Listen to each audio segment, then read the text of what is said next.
So now, the most important voltage for the Astable mode 555 timer is the capacitor, and that's what we're measuring. We got a jumper that goes to 2, it also goes to 6 where the capacitor is. So it charges 2/3 supply voltage while the output's high, and then discharges to 1/3 supply voltage while the output is low. Pin 2 and pin 6 are monitoring the voltage, and that's what determines whether the output is high or low.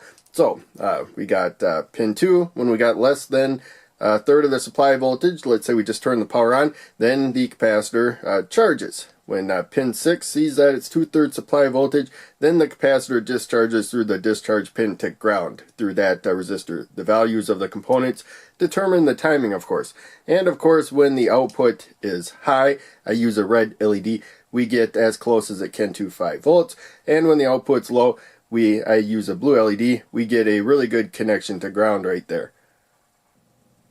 So, most of my Astable 555 timer circuits, the capacitor is charging and discharging between 1/3 and 2/3 of the full supply voltage. That's the full supply voltage there. That's because internally, there's 3 equal value resistive areas between the positive supply and the negative supply to get us 1/3 and 2/3 supply voltage. But that 2/3 side of the voltage divider actually comes to pin 5, the control pin right there. That's why it's called the control pin, because we can actually change the voltage that works at.